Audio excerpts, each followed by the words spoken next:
देखेंगे तो आपको अप्लाई ऑनलाइन का ऑप्शन मिलेगा। आप इस पे क्लिक करेंगे, जहाँ पे बहुत सारे ऑप्शंस आपको देखने को मिलते हैं। Important date, vacancy, how to apply, FAQ, technical help अगर चाहिए। मान लीजिए आप पैसा जमा किए और आपका पैसा कट गया लेकिन सक्सेस नहीं हुआ, तो आप टेक्निकल हेल्प भी ले सकते हैं। यहाँ पे दिया हुआ है, तो बहुत सारे ऑप्शन यहाँ पे दिए हुए हैं। तो यहाँ पे देखेंगे तो आपको एक अप्लाई ऑनलाइन का ऑप्शन मिलता है। आप इस पे क्या करेंगे, क्लिक करेंगे। अब यहाँ पे आपको जो है फॉर्म को भरना है अच्छे से। तो पूरी जानकारी को समझते हैं, पूरा प्रोसेस हम बताएंगे, लास्ट तक बताएंगे, बिल्कुल लाइव होगा। कोई आपको पीडीएफ के थ्रू नहीं समझाने वाला हूँ, लाइव बताएंगे। देखिए यहाँ पे आपको जो है व्यक्तिगत विवरण अपने बारे में यहाँ पे बताना है। जैसे कि यहाँ पे आपका फर्स्ट नेम है, लास्ट नेम है, तो यहाँ पे आपको जो है बताना इस तरह से। जैसे मान लीजिए आपका नाम दीपक कुमार है, एग्जाम्पल दो, दीपक यहाँ कुमार लिख दिए। यहाँ पे पूरा नाम फिर से लिख देना है, तो दीपक और पूरा नाम कुमार ऐसे लिख देंगे। तो जो भी आपका नाम है अच्छे से लिखेंगे। मान लीजिए किसी का जो है लास्ट नेम नहीं है, ऐसा भी बहुत सारे स्टूडेंट जिसमें सिर्फ उसका जो है दीपक ही नाम है, अंतिम नाम नहीं, तो अंतिम नाम छोड़ दीजिए, सिर्फ यहाँ दीपक भर दीजिए और यहाँ पे भी आपको दीपक जो है भर देना है ऐसे। तो इस तरह से आपको फॉर्म को भरना है। अगर मान लीजिए किसी का नाम है दीपक कुमार सिंह, तो दीपक यहाँ कुमार और लास्ट नेम में क्या करेंगे, यहाँ पे सिंह लिख देंगे ऐसे, समझ रहे ना। फिर यहाँ पे आपको जो है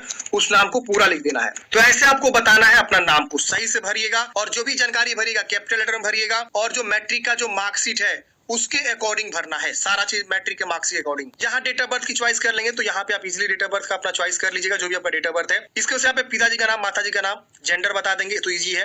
मोबाइल नंबर, दोबारा मोबाइल नंबर को यहाँ पे कंफर्म कर देना, मतलब यहाँ जो लिखेंगे सेम यहाँ लिख देना है। आधार नंबर अगर आप देना चाहते दीजिए, वरना ये मैंडेटरी नहीं है क्योंकि यहाँ स्टार मार्क्स लगा नहीं है। ईमेल आईडी, दोबारा ईमेल आईडी को कंफर्म करेंगे। यहाँ नेशनलिटी बताएंगे इंडियन। अब बात आती है मेन बात। वीडियो को फ्रेंड्स कंटिन्यू करने से पहले थोड़ा सा आप लोगों को जानकारी देनी थी। अगर आप इस भर्ती परीक्षा की तैयारी करना चाहते हैं और आप कोई किताब की तलाश कर रहे हैं, तो मैं आपको रिकमेंड करने वाला हूँ चक्षु प्रकाशन का ये स्टडी गाइड। बहुत ही अच्छी किताब है चक्षु प्रकाशन के द्वारा।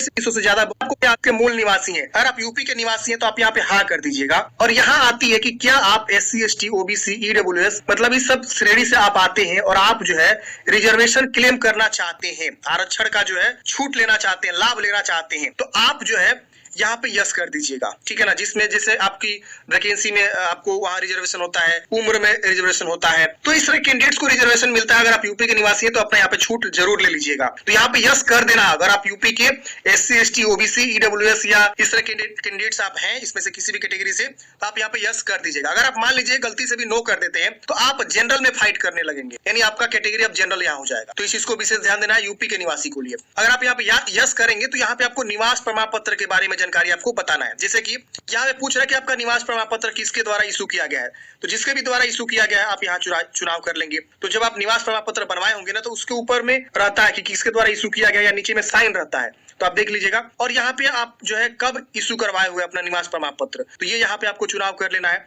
जो भी आपका डेट है। फिर यहाँ पे मूल निवास प्रमाण पत्र का जो सर्टिफिकेट नंबर होता है, serial number, certificate serial number, वो यहाँ लिख देंगे। और आपका जो है होम डिस्ट्रिक्ट क्या है, यूपी का अगर निवासी तो होम डिस्ट्रिक्ट होगा ना आपका, तो बता दीजिएगा। निवासी पूछ रहा है, होम डिस्ट्रिक्ट पूछ रहा है आपका। अब बात आती है यहाँ पे कैटेगरी का, तो यहाँ पे आपको देखिए आएगा कैटेगरी का, आप SC ST है क्या है। मान लीजिए हम यहाँ पे SC चूज किए, ST चूज किए, OBC चूज किए या EWS चूज किए। अगर आप जनरल चूज करेंगे तो यहाँ पे जो है ना आपका यहाँ पे जो है जाति प्रमाण पत्र के बारे में जानकारी नहीं पूछेगा। यहाँ देखिए मूल निवास प्रमाण पत्र वाला ही जानकारी है, बाकी सब हट गया। अगर हम यहाँ पे मान लीजिए जनरल हटा के SC चूज करते हैं, तो SC के लिए अपना कैटेगरी सर्टिफिकेट यहाँ पे देना होगा, यानी SC का प्रमाण पत्र कि हाँ आप SC हैं। तो यहाँ पे आपको वही बताना कि किसके द्वारा आपने बनवाया हुआ है SC सर्टिफिकेट, और इशू डेट और सर्टिफिकेट नंबर, और यहाँ पे आपको जो है उसका आवेदन संख्या एक्स्ट्रा मांग दिया है, तो ये आपको भर देना है। अब आवेदन संख्या मैंडेटरी भी नहीं है, आप इसे छोड़ भी सकते हैं।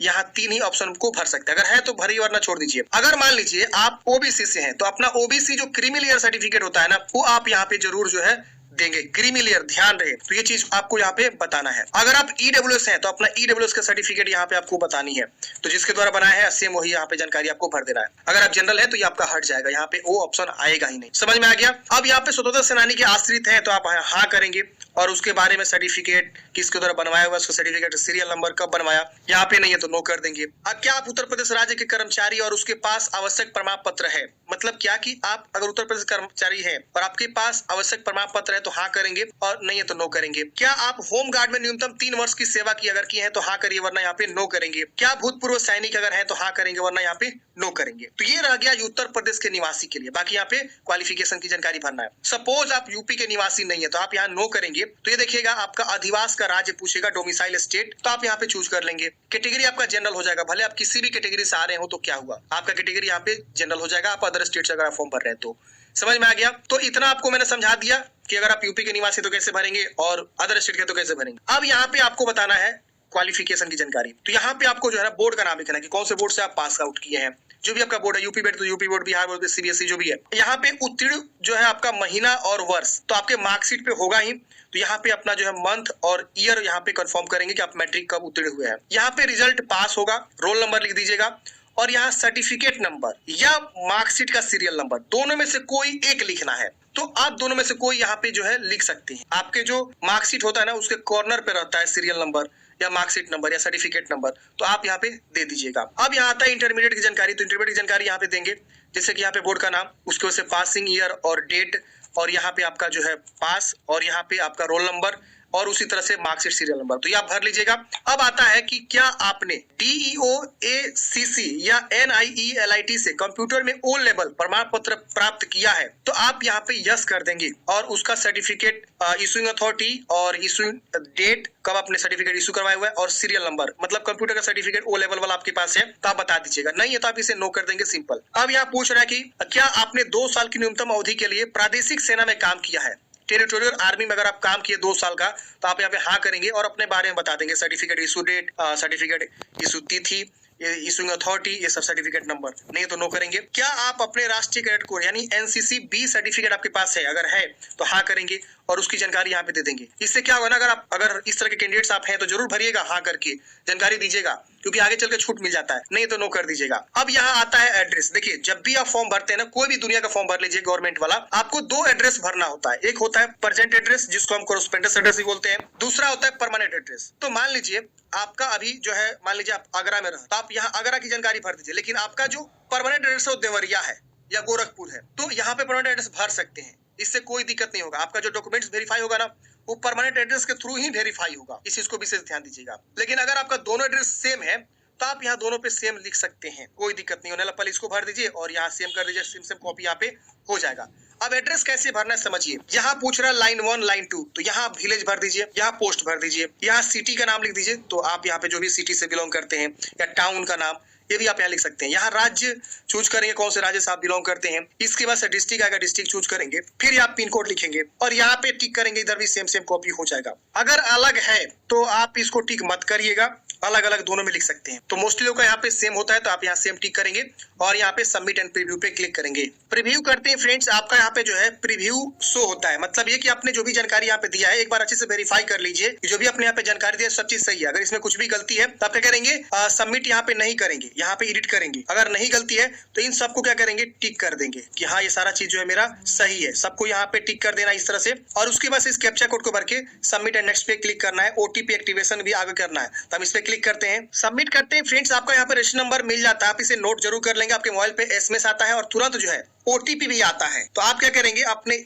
मोबाइल को चेक करेंगे और आपका यहाँ पे जो है प्राइमरीली रजिस्ट्रेशन यहाँ पे हो चुका है। अब हम यहाँ पे एक्टिवेट थ्रू OTP पे क्लिक करेंगे, तो आपको ID एक्टिवेट करना होगा। हम क्या करेंगे, इस पे क्लिक करेंगे। अब यहाँ पे जो हमको रजिस्टर नंबर मिला है उसे हम यहाँ लिखेंगे और उसके बाद से हम यहाँ पे डेट ऑफ बर्थ लिखेंगे, OTP जो हमको प्राप्त हुआ है उसे लिखेंगे और यहाँ पे जो है कैप्चा कोड भरेंगे और एक्टिवेट पे क्लिक करेंगे ना, तब जाके आपका जो है रजिस्ट्रेशन यहाँ पे एक्टिवेट होने वाला है। तो OTP आपको मिल गया होगा, एक SMS भी आ गया होगा। आप अपने मोबाइल नंबर को चेक करें, उसमें आपका रजिस्ट्रेशन नंबर भी होता है और OTP भी होता है। तो आप इसको क्या करेंगे, एक्टिवेट करेंगे। एक्टिवेट पे क्लिक करते ही जो रजिस्ट्रेशन इज एक्टिवेटेड लिख देगा। Now you can be redirected to the login page. अब आपको लॉगिन पेज पे रीडायरेक्ट किया जाएगा। आपका ID एक्टिवेट हो चुका है, रजिस्ट्रेशन एक्टिवेट हो चुका है, आपको ओके कर देना है। ओके करते हैं अब आप लॉगिन पेज पे आ जाएंगे। यहाँ पे रजिस्टर नंबर जो आपको डेट ऑफ बर्थ है वो डेट ऑफ बर्थ, और फिर इस कैप्चा कोड को यहाँ भरेंगे। जैसे यहाँ पे इमेज दिख रहा है, मेरे केस में R7JB दिख रहा है, तो आपके केस में कुछ और दिख सकता है। तो यहाँ लिखेंगे और लॉगिन करेंगे। लॉगिन करते हैं फ्रेंड्स, यहाँ पे आपका जो है लॉगिन हो जाते हैं और सबसे पहले आपको दूसरे स्टेज में ही फी जमा करनी है। तो आपको यहाँ देखिए पे नाउ का ऑप्शन मिलेगा, लॉग आउट का ऑप्शन है,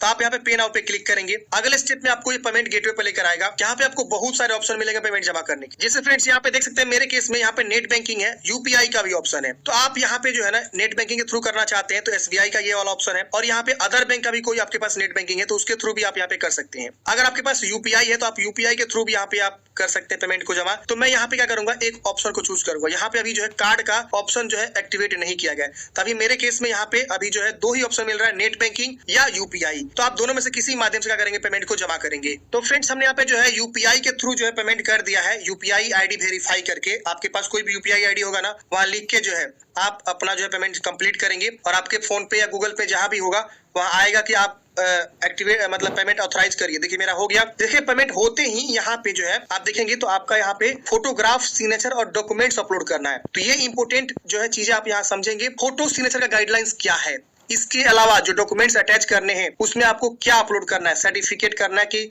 मार्कशीट अपलोड करना है, ये बहुत सारे आपके क्वेश्चन हो सकते हैं। जाति प्रमाण पत्र भी अपलोड करना है, डोमिसाइल भी अपलोड करना है। और मैंने यहाँ पे कंप्यूटर के बारे में जानकारी दिया कि हाँ मैंने कंप्यूटर का O लेवल सर्टिफिकेट हासिल किया है, तो हमसे कंप्यूटर का सर्टिफिकेट प्रमाण पत्र यहाँ पे मांग रहा है। और यहाँ पे आप जो है जेपीजी ही फॉर्मेट में सारा जो डॉक्यूमेंट्स को अपलोड करना है, कोई पीडीएफ यहाँ पे फाइल नहीं मांगी जा रही है। सारा चीज समझ लीजिए, फोटो से लेकर डॉक्यूमेंट सारा चीज। अब देखिए फोटोग्राफ का जो गाइडलाइंस है वो नोटिफिकेशन में ऑलरेडी यहाँ पे दिया हुआ है। मैं आपको दिखाना चाहूंगा नोटिफिकेशन के पेज नंबर 15 पे आएंगे तो यहाँ पे फोटोग्राफ हस्ताक्षर का गाइडलाइंस दिया हुआ है। यहाँ पे जो है आपका कलर पासपोर्ट साइज फोटोग्राफ होना चाहिए, 20 से 50 केबी के बीच में होना चाहिए। यहाँ पे चीज दिया हुआ है। और यहाँ पे देखेंगे तो यहाँ पे कुछ गाइडलाइंस दिया हुआ है कि आपका फोटोग्राफ कैसा होना चाहिए। यहाँ पे बोला है कि सेवारत अभ्यर्थियों का फोटो में कोई वर्दी धारित फोटो नहीं होना चाहिए, इस चीज का विशेष ध्यान देंगे। इसके बाद से 6 महीने के भीतर का होना चाहिए फोटोग्राफ। चेहरे पे कोई जो है टुकड़ा ये सब नहीं होना चाहिए। आपका जो है सफेद और हल्के रंग की जो बैकग्राउंड होती है ना, वो आपको लगाना है। तो सफेद बैकग्राउंड का ही फोटोग्राफ अपलोड करिएगा जो बेहतर रहेगा। यहाँ पे लिखा हुआ गाइडलाइंस में आप देख लीजिएगा। और ये सारा चीज आप देखिए, बोला कि चश्मा पहनने की स्थिति में आंखें साफ दिखनी चाहिए और फोटो में टोपी, मफलर आदि धारण नहीं करना चाहिए। तो ये आपका गाइडलाइंस है। सिग्नेचर यहाँ पे बोला गया कि सिग्नेचर आपका जो है ना काली स्याही से आपको करके जो है अपलोड करना है, जो इसका यहाँ पे साइज 5 से 20 केबी के बीच बोला गया है। तो ये आपके गाइडलाइंस है, इसी गाइडलाइंस में आप यहाँ पे अपलोड करेंगे तो आपके लिए बेहतर रहेगा। अपलोड करने के तो कुछ भी कर सकते हैं, फॉर्म एक्सेप्ट हो जाएगा, लेकिन आगे चल के पता रिजेक्ट भी हो सकता है। तो इसीलिए गाइडलाइंस जो दिया है उसके अकॉर्डिंग आप चलेंगे तो बेहतर रहेगा। तो चलिए यहाँ पे चूज करेंगे और अपलोड पे क्लिक करेंगे, अपलोड हो जाएगा। 20 से 50 केबी साइज होना चाहिए। इसी तरह से सिग्नेचर को भी चूज करेंगे, अपलोड पे क्लिक करेंगे, अपलोड यहाँ पे हो जाएगा। यहाँ पे 10वीं क्लास का जो है ना सर्टिफिकेट अपलोड करना है। तो सर्टिफिकेट को यहाँ पे क्या करेंगे, चूज करेंगे। 20 से 100 केबी के बीच होना चाहिए, जेपीजी में होना चाहिए, पीएनजी भी चल जाएगा। यहाँ पे 12वीं क्लास का सर्टिफिकेट अपलोड करना है, मार्कशीट नहीं, सर्टिफिकेट यहाँ बोला गया है। तो जो भी आपका सर्टिफिकेट यहाँ पे चूज करेंगे अपलोड हो जाएगा। अपलोड पे क्लिक करना होगा, चूज करके अपलोड पे क्लिक करना होगा। अब यहाँ पे अपना जो है जाति प्रमाण पत्र। तो अगर आप जनरल को छोड़ के SC, ST, EWS या जो भी कैटेगरी से आप आते हैं तो अपना जाति प्रमाण पत्र यहाँ पे क्या करेंगे, अपलोड करेंगे। एक चीज विशेष ध्यान दीजिएगा, नोटिफिकेशन में चीज लिखा हुआ है, अगर आप OBC सर्टिफिकेट बनवाए हैं या EWS सर्टिफिकेट बनवाए हैं तो करंट सेशन का होना चाहिए 1 अप्रैल 2023 के बाद का आपका जो OBC नॉन क्रिमिनल सर्टिफिकेट होना चाहिए या EWS सर्टिफिकेट होना चाहिए। नोटिफिकेशन में लिखा हुआ है, अगर मुझे मिल जाता है तो हम यहाँ पे स्क्रीनशॉट लगा देंगे। अब यहाँ पे निवास प्रमाण पत्र आपका पुराना भी चल जाएगा, ऐसा कोई टर्म कंडीशन जो है निवास के बारे में नहीं लिखा गया है। तो उसका यहाँ पे जो है आप पुराना वाली लगा सकते हैं, लेकिन मैं रिकमेंड करूंगा कि जाति निवास दोनों आप बनवा लीजिए। जब एक ही साथ बनवा रहे हैं तो एक ही साथ दोनों आप बनवा लीजिए, लेटेस्ट ही बनवा लीजिए, हाल ही का बनवा लीजिए। तो आप उसको जो है क्या करेंगे, यहाँ पे चूज करके अपलोड करेंगे। अब यहाँ पे जो आप कंप्यूटर या अगर आप NCC सर्टिफिकेट बताए हैं कि हाँ मेरे पास है, तो आप यहाँ पे उसकी सर्टिफिकेट को यहाँ पे अटैच करेंगे और उसके बाद यहाँ पे फाइनल सबमिट एंड नेक्स्ट पे क्लिक करेंगे। सेव एंड नेक्स्ट करते हैं। यहाँ पे आप देखेंगे तो आपका फॉर्म जो है फाइनल सबमिट हो जाता है। यहाँ पे लिखा जाता है कि आपका सक्सेसफुली कंप्लीट हो चुका है और आपको लिखा जाता है wish you all the best. अब